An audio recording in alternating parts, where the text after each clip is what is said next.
Pemirsa, warga di Kabupaten Indramayu, Jawa Barat digemparkan dengan penemuan 5 jasad satu keluarga di dalam satu lubang yang berada di pekarangan rumah mewah berlantai 2 milik korban. Diduga kuat, kematian 5 korban merupakan korban pembunuhan. Warga Kelurahan Pauman, Kecamatan Indramayu, Kabupaten Indramayu, Jawa Barat digemparkan dengan penemuan satu keluarga berjumlah 5 orang tewas mengenaskan. Ironisnya, jasad kelima korban ditemukan dalam satu lubang yang sama dan berada di pekarangan rumah mewah berlantai 2 milik korban.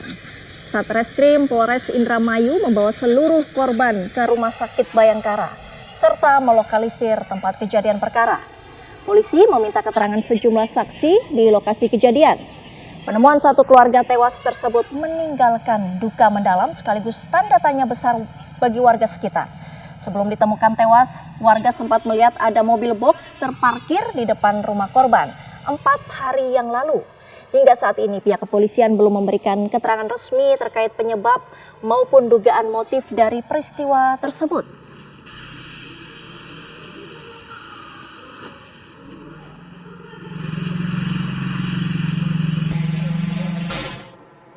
Untuk mengetahui kronologi bagaimana penemuan mayat satu keluarga di Indramayu, Jawa Barat, kita sudah terhubung dengan Pak Sohib, salah satu tetangga korban.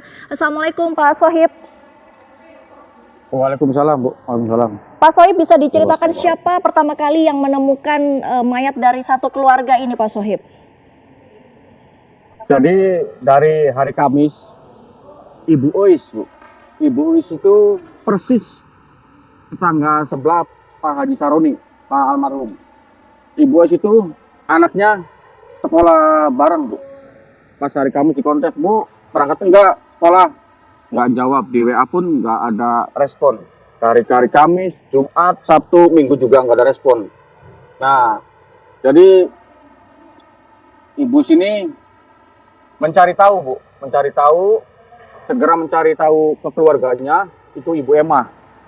Bu Emma, kok saya dengan Ibu Ois nggak ada kontak. Akhirnya Ibu Emma ini pelaku dari pihak keluarga korban menelusuri rumah tersebut, Bu, dalam keadaan terkunci. Akhirnya Ibu Emma masuk ke rumah dan pintu pun posisi terkunci, Bu. Posisi pintu terkunci didobrak, dibantu dengan warga sekitar.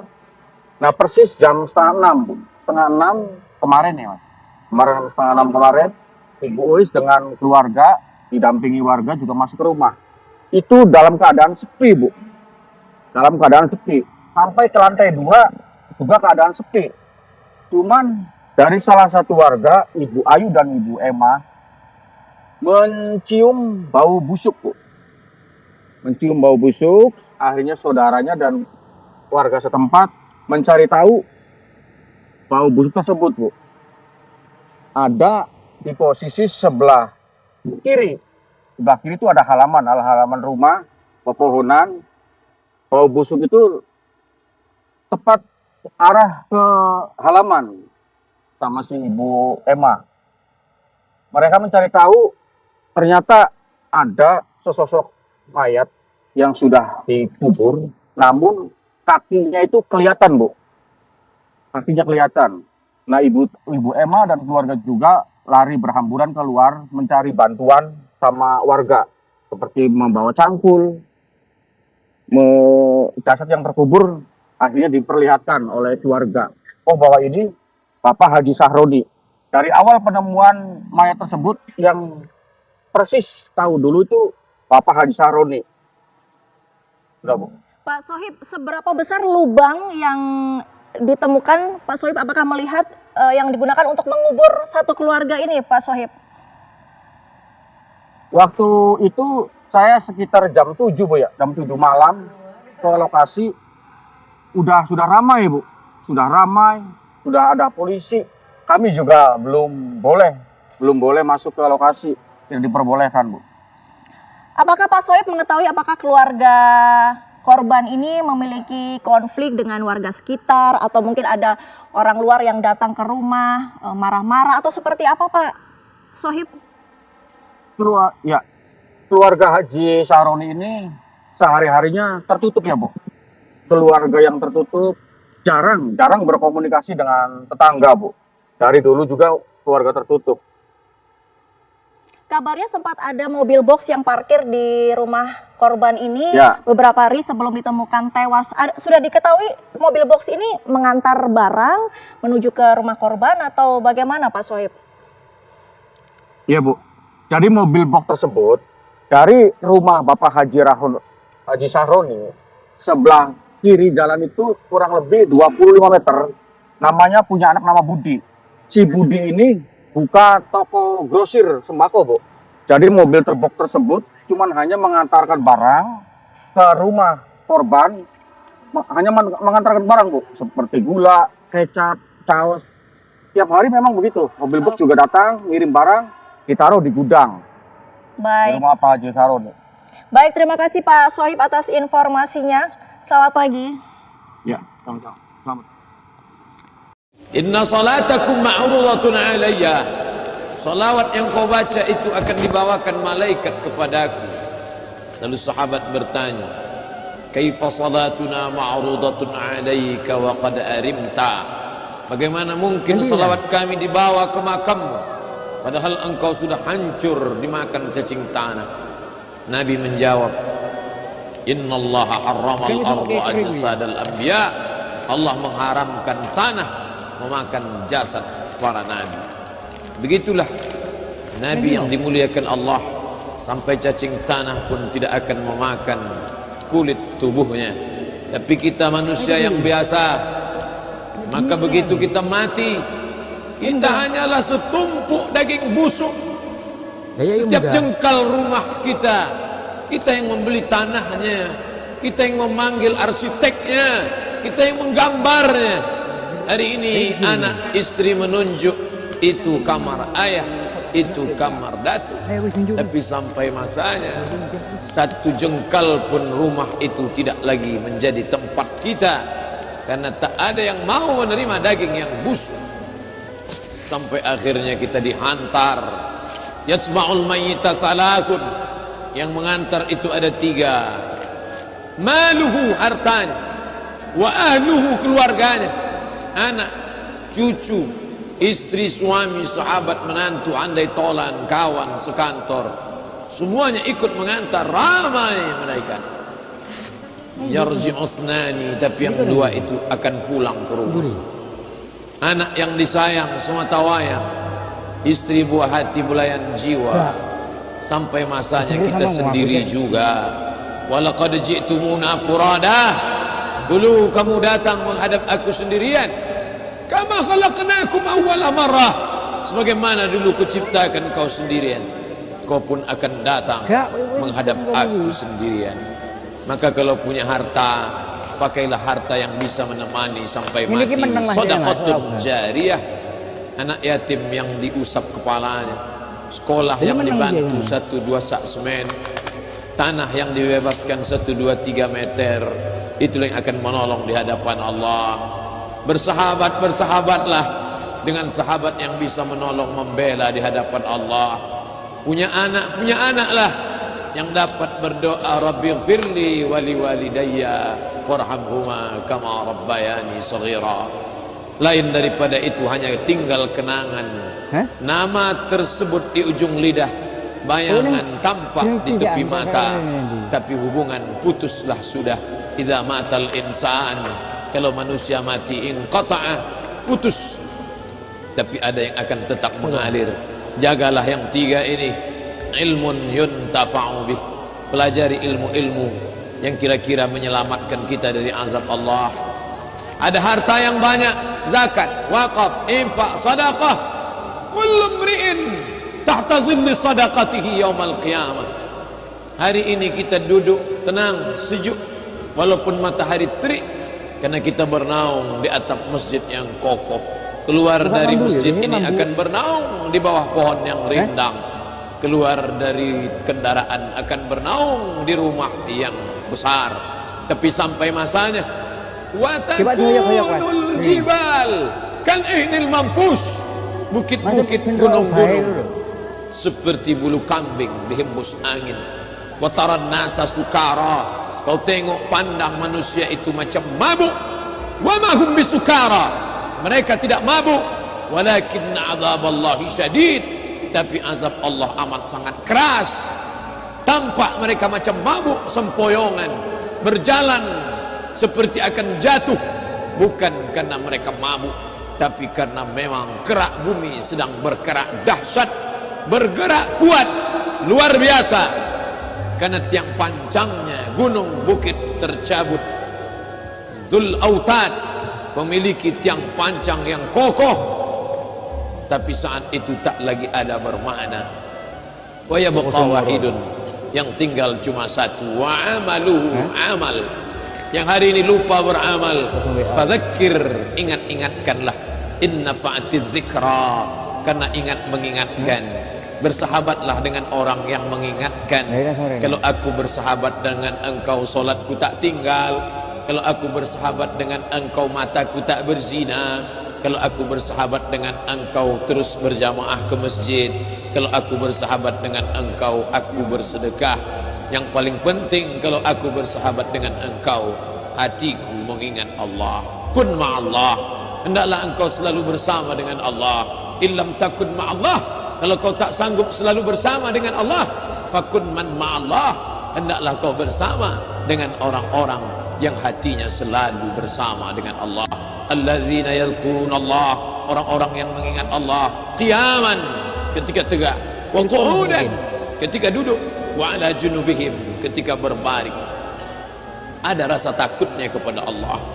Rasa takut itulah yang menyelamatkan kita dari azab Allah. Wattaqu, takutlah. Ittaqullah, takutlah kepada Allah. Andai khatib siang ini lupa mengucapkan takutlah kepada Allah, maka batallah khutbah Jumat. Kalau khutbah Jumat batal, berubah solat Jumat menjadi solat zuhur.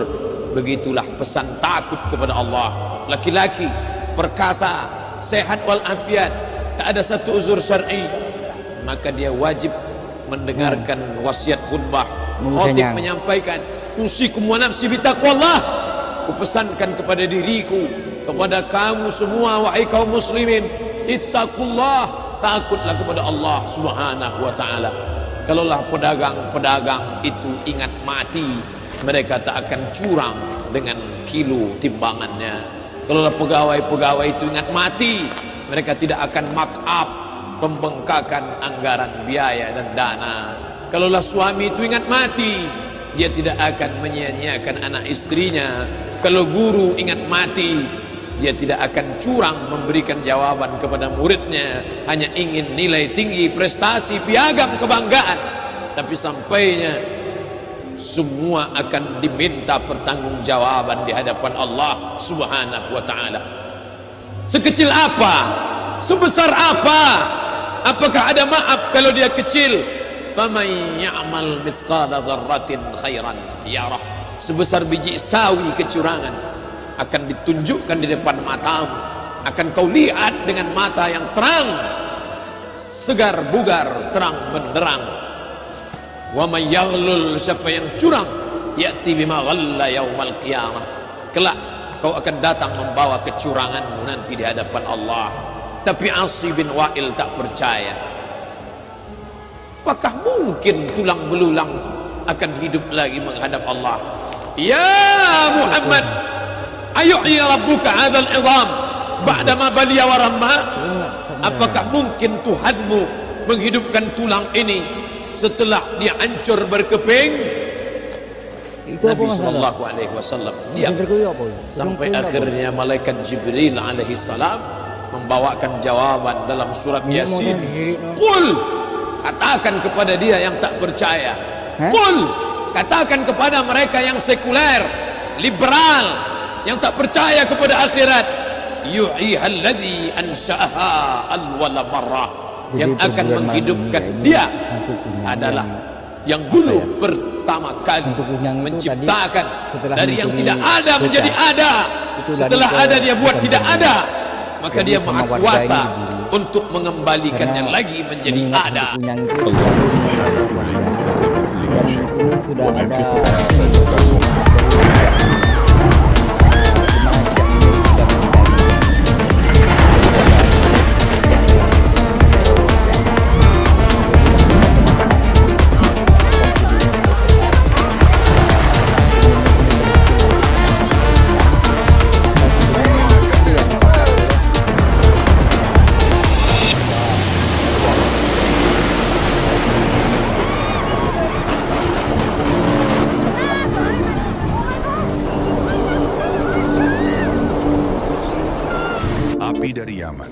tanda akhir zaman yang mengguncang dunia. Di tengah perjalanan hidup yang penuh dengan kesibukan, terkadang kita lupa akan takdir akhir yang pasti datang. Hari kiamat yang telah digariskan oleh Allah adalah kepastian yang tidak bisa dielakkan. Dalam ajaran Islam, Allah memberi umat manusia tanda-tanda untuk mengingatkan mereka akan datangnya hari pembalasan. Dan salah satu tanda besar yang sangat menakutkan adalah api dari Yaman. Fenomena ini bukan hanya menjadi simbol kehancuran, tetapi juga mengandung banyak pelajaran dan hikmah yang dalam. Lalu, apa sebenarnya yang dimaksud dengan api dari Yaman? Mengapa fenomena ini dianggap sebagai tanda besar kiamat dalam Islam? Bagaimana kaitannya dengan situasi dunia saat ini? Mari kita telaah lebih dalam. Tanda-tanda kiamat dalam Islam. Kecil dan besar. Sebelum membahas lebih jauh tentang api dari Yaman, penting untuk memahami terlebih dahulu konsep tanda-tanda kiamat dalam ajaran Islam. Nabi Muhammad menyebutkan bahwa kiamat akan datang dengan dua jenis tanda. Satu, tanda kecil, ash-syugra. Tanda kecil adalah peristiwa-peristiwa yang berlangsung bertahap, terkadang tersembunyi di balik kehidupan sehari-hari. Beberapa tanda kecil ini adalah munculnya banyak fitnah, meningkatnya kerusakan moral dan sosial, banyaknya peperangan dan pertumpahan darah, serta pergeseran nilai-nilai kebaikan. Munculnya banyak kebodohan dan sedikitnya orang yang berilmu, berkembangnya praktik syirik, serta terjadinya berbagai bencana alam seperti gempa bumi dan banjir, juga termasuk dalam tanda-tanda kecil ini. 2. Tanda besar Al-Kubra. Tanda-tanda besar merupakan peristiwa besar yang akan mengakhiri perjalanan dunia ini. Tanda-tanda ini sangat spektakuler dan langsung mengarah pada perubahan besar dalam sejarah umat manusia. Di antaranya adalah kemunculan Dajjal, terbitnya matahari dari barat, turunnya Nabi Isa, keluarnya Ya'juj dan Ma'juj, serta api dari Yaman. Tanda-tanda besar ini akan terjadi dengan sangat cepat, seolah-olah satu peristiwa mengarah pada peristiwa lainnya. Hadis tentang api dari Yaman salah, satu hadis yang menyebutkan tentang api dari Yaman, terdapat dalam Sahih Muslim, di mana Nabi Muhammad bersabda, kiamat tidak akan terjadi hingga kalian melihat 10 tanda. Di antaranya munculnya asap, Dajjal, binatang melata, ad-daba, terbitnya matahari dari barat, turunnya Isa putra Maryam, Ya'juj dan Ma'juj, 3 longsoran besar, satu di timur, satu di barat, dan satu di Jazirah Arab, dan api yang keluar dari Yaman yang menggiring manusia ke tempat berkumpulnya mereka. Asyar Muslim. Hadis ini menunjukkan bahwa api dari Yaman adalah salah satu tanda besar kiamat yang sangat penting dan harus diperhatikan oleh umat Islam.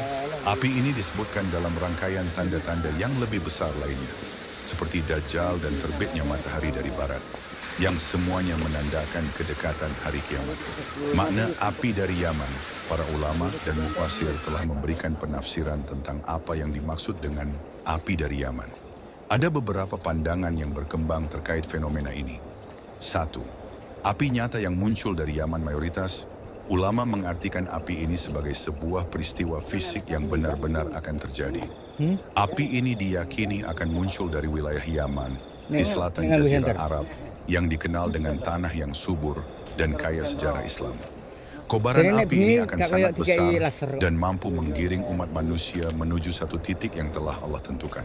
Api ini bukan hanya sekadar api biasa, tetapi sebuah peristiwa alam yang dahsyat yang akan mengubah peta dunia dan memaksa manusia bergerak ke tempat yang telah ditentukan, yaitu Mahsyar, tempat di mana perhitungan amal dilakukan. Beberapa riwayat menjelaskan bahwa api ini akan muncul dalam bentuk kobaran yang luar biasa besar dan manusia akan mengikutinya tanpa bisa menghindar. Api ini menjadi pengingat bahwa kiamat benar-benar sudah dekat dan tidak ada yang bisa melarikan diri darinya. 2. Api simbolik, kekacauan atau peperangan global. Sebagian ulama kontemporer menganggap bahwa api ini bisa jadi adalah simbol dari bencana besar atau konflik global yang akan terjadi menjelang kiamat. Dalam pandangan ini, api bukan hanya sebagai kobaran api fisik, melainkan juga sebagai metafora dari keadaan dunia yang semakin rusak. Ini bisa berupa peperangan besar, krisis energi, atau bahkan bencana alam yang memaksa umat manusia untuk bergerak menuju perhimpunan yang lebih besar, yaitu mahsyar. Sebagai contoh, banyak orang yang mengaitkan konflik besar yang sedang terjadi di Timur Tengah, khususnya di Yaman, sebagai api yang dimaksud dalam hadis tersebut. Peperangan, kelaparan, dan kerusakan sosial yang terjadi di Yaman seringkali dianggap sebagai awal dari rangkaian peristiwa yang mengarah pada tanda-tanda kiamat lainnya. 3. Api sebagai pengingat dan peringatan dari Allah. Dalam konteks yang lebih spiritual, api ini bisa dianggap sebagai peringatan dari Allah kepada umat manusia bahwa kehidupan dunia ini tidak selamanya. Mengapa Yaman? Penting untuk mempertanyakan mengapa Yaman disebutkan secara khusus dalam hadis ini. Yaman memiliki sejarah yang kaya, tidak hanya dalam konteks Islam, tetapi juga dalam sejarah dunia secara umum. Nabi Muhammad pernah memuji penduduk Yaman, menyebut mereka sebagai kaum yang penuh keimanan dan kelembutan. Dalam banyak hadis, Yaman juga disebut sebagai wilayah yang akan menghadapi banyak cobaan di akhir zaman. Beberapa ulama berpendapat bahwa pemilihan Yaman sebagai tempat asal api ini mungkin karena posisinya yang strategis di Jazirah Arab, yang memiliki dampak besar terhadap umat Islam dan dunia pada umumnya. Dalam konteks sejarah, Yaman juga sering menjadi pusat pergerakan dan perubahan besar di kawasan Arab. Hubungan api Yaman dengan tanda lainnya. Api dari Yaman adalah bagian dari 10 tanda besar kiamat yang akan terjadi berturut-turut. Sebagian besar tanda besar ini akan terjadi dalam waktu yang sangat singkat dan satu peristiwa akan segera mengarah pada peristiwa lainnya. Api ini akan menggiring umat manusia ke mahsyar, tempat perhitungan amal, sebelum Allah mengakhiri dunia ini. Selain api dari Yaman, tanda-tanda besar lainnya yang akan terjadi adalah kemunculan Dajjal, seorang pemimpin palsu yang akan mengaku dirinya sebagai Tuhan. Turunnya Nabi Isa, Yesus, akan turun ke bumi untuk membunuh Dajjal dan membawa kedamaian. Terbitnya matahari dari barat. Sebuah peristiwa besar di mana matahari akan terbit dari barat, yang menandakan bahwa pintu taubat akan tertutup selamanya. Keluarnya Ya'juj dan Ma'juj, dua bangsa yang sangat besar dan liar yang akan menghancurkan segala sesuatu di jalan mereka. Relevansi api Yaman dengan situasi dunia saat ini. Melihat kondisi dunia saat ini, khususnya di kawasan Yaman dan Timur Tengah, banyak orang mulai mengaitkan situasi yang terjadi dengan tanda-tanda kiamat ini.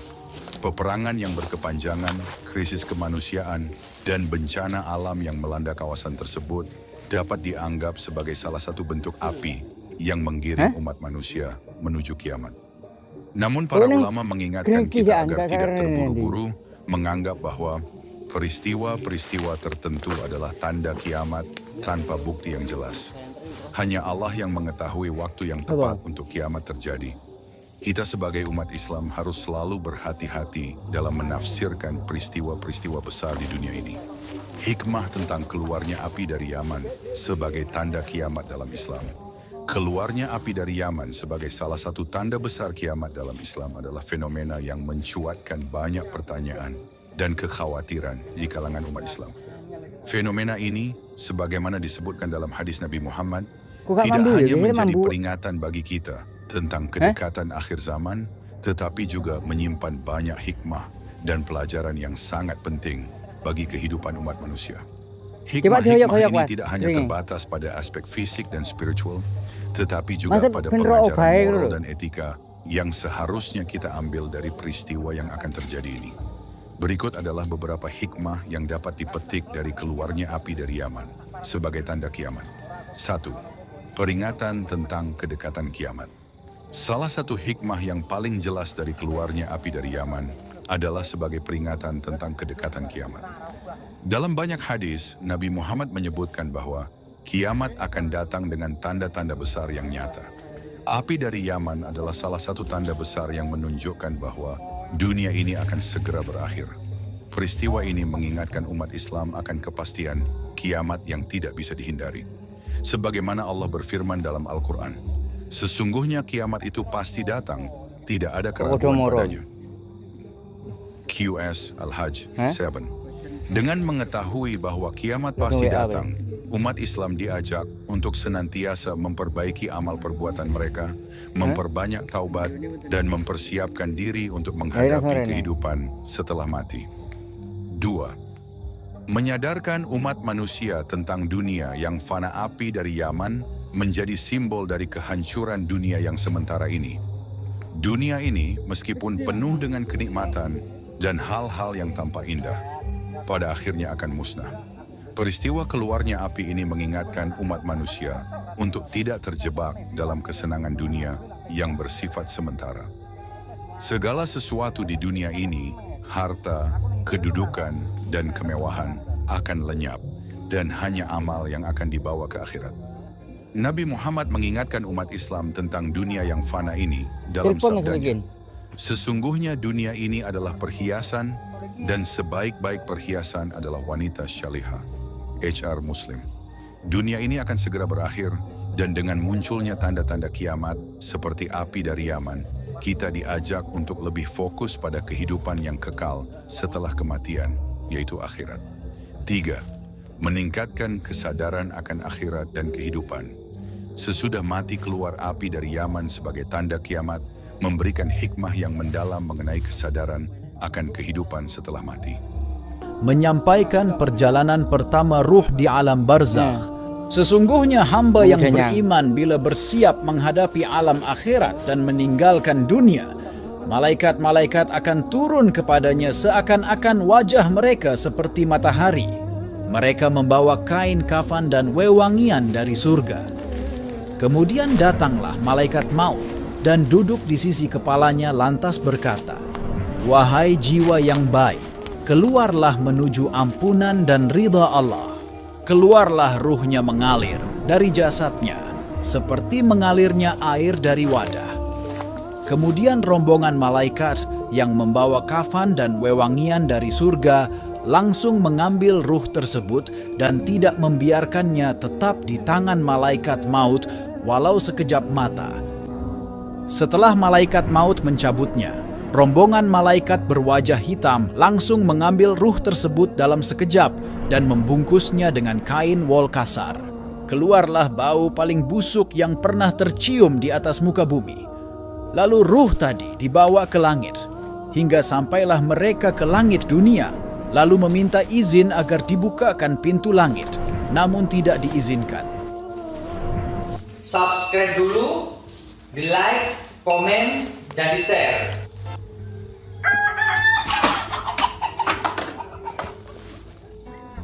Malam pertama. Malam itu ialah malam pertama di alam kubur. Pernahkah engkau melihat kuburan? Pernahkah engkau melihat gelapnya kuburan? Pernahkah engkau melihat sempit dan dalamnya liang lahat? Pernahkah engkau membayangkan kengerian dan kedahsyatan alam kubur? Sadarkah engkau bahwa kuburan itu dipersiapkan untukmu dan untuk orang-orang selain darimu? Bukankah telah silih berganti melihat teman-teman, orang-orang tercinta, dan keluarga terdekatmu diusung dari dunia fana ini ke kuburan? Apakah malam pertama kita di alam kubur nanti nikmat atau penuh derita dan sengsara? Setelah mencuri bocah, Wahai anak Adam, apa yang telah engkau persiapkan saat malam pertamamu nanti di alam mengingat kubur? hantu Punyang itu selalu meneror warga. Dan Tidakkah ini engkau sudah tahu ada bahwa tim regu ia adalah dari Jejak malam Mimin. yang sangat mengerikan? Di mana Jejak Mimin sedang mencari Malam yang karenanya para keberadaan ulama serta Punyang orang-orang yang soleh meneror menangis warga. dan orang-orang bijak Jadi mengeluh. pastikan teman-teman tonton Bila video ini engkau sampai berada selesai. di kuburmu pada Apakah malam si Mimin pertama, ini berhasil nanti demi menangkap Allah, hantu Punyang, fikirkanlah atau hantu nasibmu Mimin justru dan yang apa ditangkap yang oleh akan hantu terjadi padamu di sana. Lihat saja ya. Hari ini kita berada di dunia yang penuh kebahagiaan dengan anak, menangkap keluarga, hantu dan sahabat dekat. Bayangkan, jika esok hari diri kita berada di malam pertama di dalam dunia yang kelam gelap gulita, lilin-lilin yang menerangi adalah amalan-amalan yang kita lakukan di dunia. Yang itu Mas. Sekujur tubuh tidak dapat bergerak bebas karena himpitan tanah yang dimana bantalnya pun terbuat dari tanah. Dan ketika kita membuka mata, diri kita merasakan kepengapan. Sekujur tubuh tidak dapat digerakkan. Keinginan berteriak namun tidak dapat tersampaikan. Dan inilah malam pertama di alam kubur.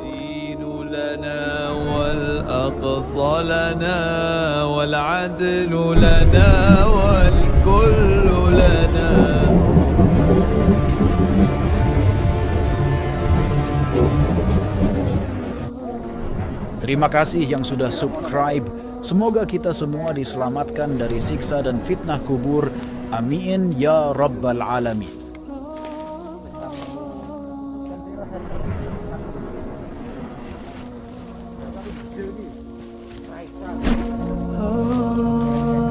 Ani radhiyallahu anhu, bekas budak Utsman bin Affan radhiyallahu anhu berkata, kebiasaan Utsman radhiyallahu anhu jika berhenti di sebuah kuburan, beliau menangis sampai membasahi janggutnya.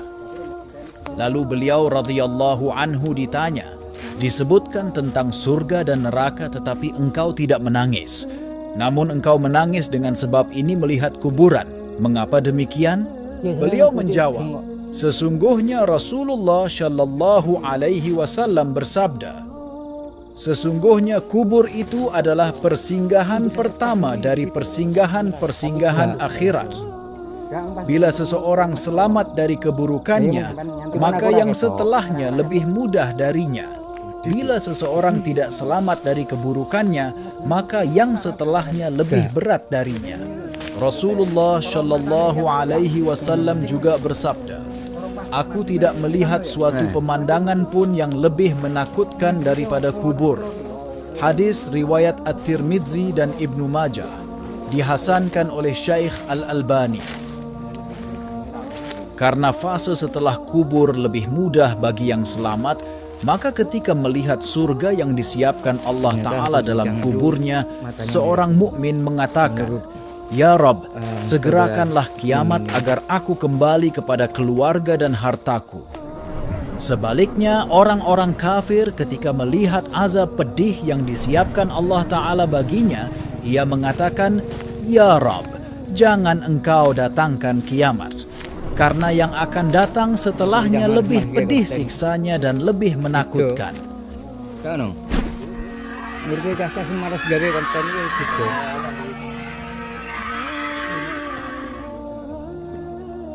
Setelah mayit diletakkan di dalam kubur, maka kubur akan menghimpit dan menjepit dirinya. Tidak seorang pun yang dapat selamat dari himpitannya. Beberapa hadits menerangkan bahwa kubur menghimpit Sa'ad bin Mu'adz radhiyallahu anhu. Padahal kematiannya membuat arsy berguncang. Pintu-pintu langit terbuka, serta malaikat sebanyak 70.000 menyaksikannya. Diriwayatkan dari Ibnu Umar radhiyallahu anhuma bahwa Rasulullah Shallallahu Alaihi Wasallam bersabda, inilah yang membuat arsy berguncang, pintu-pintu langit dibuka dan disaksikan oleh 70.000 malaikat. Sungguh ia dihimpit dan dijepit oleh kubur, kemudian dibebaskan. Disyahihkan oleh Syekh Al-Albani rahimahullah. Dalam Musnad Ahmad diriwayatkan dari Aisyah radhiyallahu anha bahwa Rasulullah Shallallahu Alaihi Wasallam bersabda, sesungguhnya kubur itu memiliki himpitan yang bila seseorang bisa selamat darinya, maka tentu Sa'ad bin Mu'adz telah selamat. Hadis riwayat Ahmad disyahihkan oleh Syekh Al-Albani di dalam Syahihul Jami'.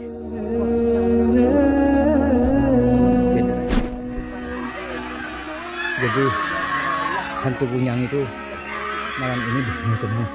Ini apa? Kebanyakan manusia tidak tahu bahwa kelak di dalam kubur setiap jenazah bakal mengalami fitnah, ujian berat.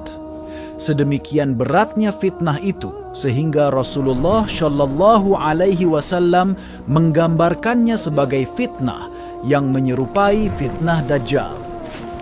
Inilah peristiwa besar pertama di alam akhirat yang akan dilalui oleh manusia. Rasulullah Shallallahu Alaihi Wasallam bersabda, "Sungguh telah diwahyukan kepadaku bahwa kalian akan diuji di kubur kalian setara atau hampir sama dengan fitnah Dajjal." Hadis riwayat Bukhari dan An-Nasai. Dalam sebuah hadits yang panjang dari sahabat Al-Bara bin Azib radhiyallahu anhu, Rasulullah Shallallahu Alaihi Wasallam menyampaikan perjalanan pertama ruh di alam barzakh. Sesungguhnya hamba yang beriman bila bersiap menghadapi alam akhirat dan meninggalkan dunia, malaikat-malaikat akan turun kepadanya seakan-akan wajah mereka seperti matahari. Mereka membawa kain kafan dan wewangian dari surga. Kemudian datanglah malaikat maut dan duduk di sisi kepalanya lantas berkata, "Wahai jiwa yang baik, keluarlah menuju ampunan dan ridha Allah." Keluarlah ruhnya mengalir dari jasadnya seperti mengalirnya air dari wadah. Kemudian rombongan malaikat yang membawa kafan dan wewangian dari surga langsung mengambil ruh tersebut dan tidak membiarkannya tetap di tangan malaikat maut walau sekejap mata. Kemudian mereka memakaikan ruh tersebut kafan dan wewangian dari surga. Terciumlah bau kasturi yang paling wangi yang pernah ada di atas muka bumi dari ruh tersebut. Para malaikat lalu naik membawa ruh tersebut. Tibalah rombongan malaikat tersebut ke langit. Mereka meminta izin supaya pintu langit dibukakan untuk mereka. Kemudian dibukalah pintu langit, maka seluruh malaikat yang ada di langit itu ikut mengantarkannya menuju langit berikutnya. Hingga tibalah para malaikat ke langit yang di atasnya ada Allah. Allah Azza wa Jalla lalu berfirman, "Tulislah nama hambaku ini di Iliyin. Kemudian kembalikanlah ia ke bumi. Karena darinya lah aku menciptakan mereka. Kepadanya aku mengembalikan mereka. Dan darinya pula aku membangkitkan mereka di kesempatan yang lain." Lalu ruh tersebut pun dikembalikan ke jasadnya. Kemudian dua malaikat mendatanginya dan mendudukannya. Lalu keduanya bertanya, "Siapakah Rabbmu?" Dia, si mayit, menjawab, "Rabbku adalah Allah." Kedua malaikat itu bertanya, "Apa agamamu?" Dia menjawab, "Agamaku adalah Al-Islam." Kedua malaikat itu bertanya, "Siapakah laki-laki yang telah diutus kepada kamu ini?" Dia menjawab, "Beliau utusan Allah." Kedua malaikat itu bertanya, "Apakah ilmumu?"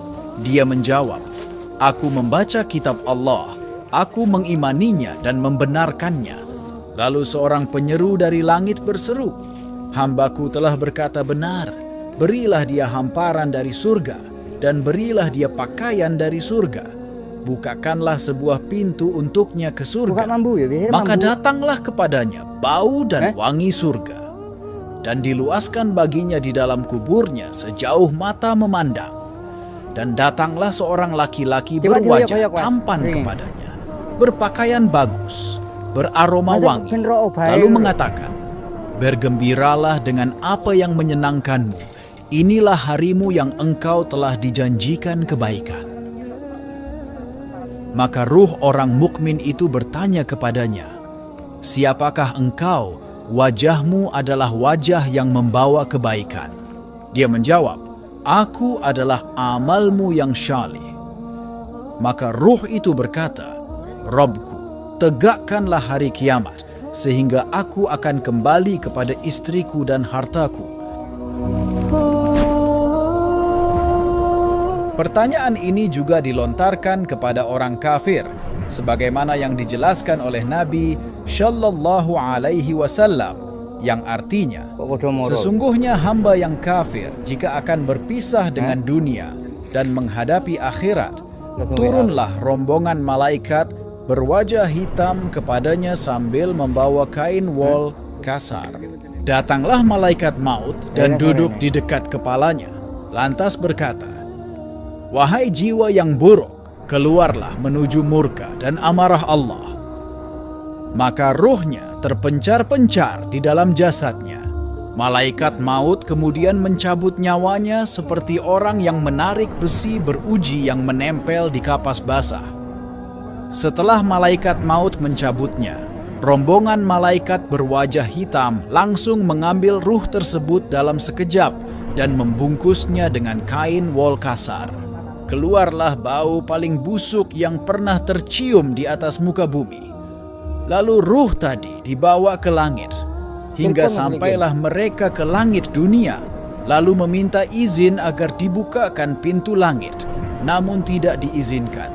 Rasulullah kemudian membaca ayat yang artinya tidak akan dibukakan bagi mereka, orang-orang kafir, pintu-pintu langit, dan mereka tidak akan masuk surga sampai unta bisa memasuki lubang jarum. Lalu Allah Azza wa Jalla berfirman, tulislah namanya di sijin, di bumi paling bawah. Dicampakkanlah ruh tersebut. Lantas Rasulullah membaca ayat yang artinya, barang siapa mempersekutukan Allah dengan sesuatu, seolah-olah ia jatuh dari langit lalu disambar oleh burung, atau diterbangkan angin ke tempat yang jauh. Lalu ruh tadi dikembalikan ke jasadnya. Datanglah dua malaikat dan memerintahkannya untuk duduk. Keduanya bertanya, siapa Rabbmu? Dia menjawab, tidak tahu.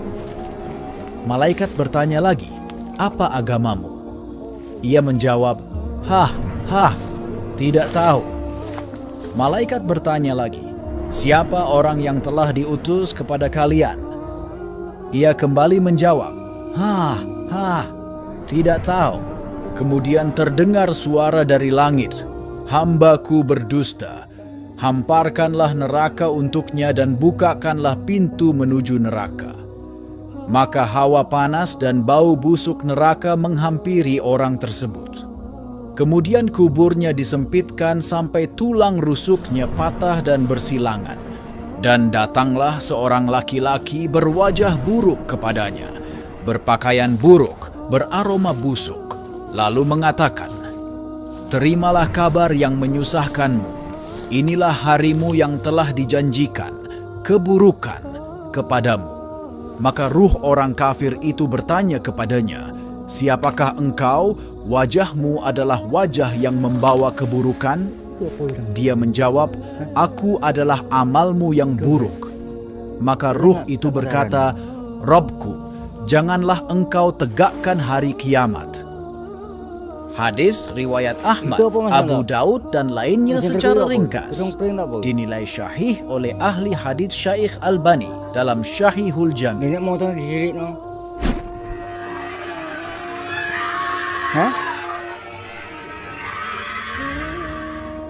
Ibnu Taimiyah rahimahullah berkata dengan mengutip hadits Abu Hurairah radhiyallahu anhu yang diriwayatkan oleh Abu Hatim dalam syahihnya. Sesungguhnya orang mati dapat mendengar suara langkah kaki orang-orang yang pergi meninggalkannya. Jika ia seorang mukmin, maka salat berada di dekat kepalanya, puasa berada di sebelah kanannya, zakat di sebelah kirinya, perbuatan baik seperti berkata benar, silaturahim, dan perbuatan baik kepada manusia berada di dekat kaki. Ia lalu didatangi oleh malaikat di arah kepalanya. Maka syalat berkata, di arahku tidak ada jalan masuk. Kemudian ia didatangi dari sebelah kanan. Maka puasa berkata, di arahku tidak ada jalan masuk. Kemudian ia didatangi dari sebelah kiri. Maka zakat berkata, di arahku tidak ada jalan masuk. Kemudian ia didatangi dari arah kedua kakinya, maka perbuatan baik, seperti berkata benar, silaturahim, dan berbuat baik kepada manusia, berkata, di arahku tidak ada jalan masuk. Lalu dikatakan kepadanya, duduklah. Ia pun duduk. Kepadanya ditampakkan bentuk serupa matahari yang hampir terbenam. Ia ditanya, siapa lelaki ini yang dulu bersama kalian? Apa pendapatmu tentangnya? Ia menjawab, tinggalkan aku ingin salat. Mereka menyahut, sungguh kamu akan melakukannya, tetapi jawablah pertanyaan kami. Ia berkata, "Apa pertanyaan kalian?" Mereka menanyakan, "Apa pendapatmu tentang lelaki ini yang dulu bersama kalian? Apa persaksianmu terhadapnya?" Ia menjawab, "Aku bersaksi bahwa ia adalah utusan Allah dan dia membawa kebenaran dari Allah." Lalu dikatakan kepadanya, "Dengan dasar keimanan itulah kau telah hidup, dan dengan dasar itu kau telah mati, dan dengan dasar itu pula kau akan dibangkitkan, insya Allah." Kemudian dibukakan baginya pintu surga, lalu dikatakan kepadanya, "Ini tempat tinggalmu di surga dan segala yang telah Allah siapkan untukmu." Ia bertambah senang dan gembira. Kemudian dibukakan pintu neraka dan dikatakan, "Itu adalah tempat tinggalmu dan segala yang telah Allah siapkan untukmu jika kau mendurhakainya." Ia bertambah senang dan gembira. Kemudian kuburnya diluaskan seluas 70 hasta dan diterangi cahaya. Jasadnya dikembalikan seperti semula dan ruhnya dijadikan di dalam penciptaan yang baik, yaitu burung yang bertengger di pohon surga. Ya cuman aku ra ketok.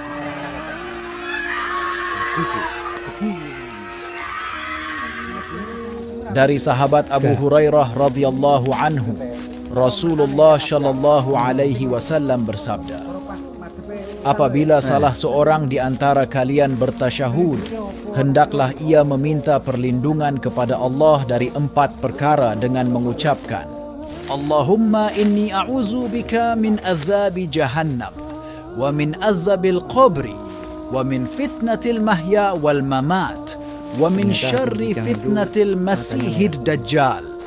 Ya Allah, sesungguhnya aku berlindung kepadamu dari siksa neraka jahanam, dari siksa kubur, dari fitnah kehidupan dan kematian, dan dari kejahatan fitnah Al-Masih Ad-Dajjal.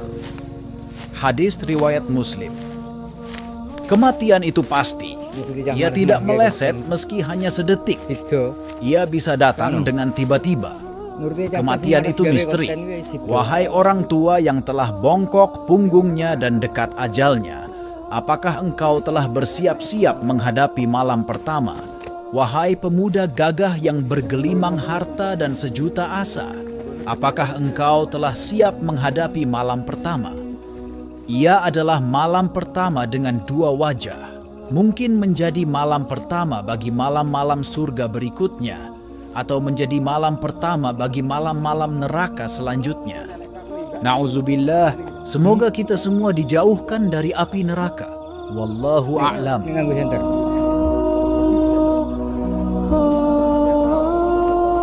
Jadi nek bengi gak koyo dikai laser.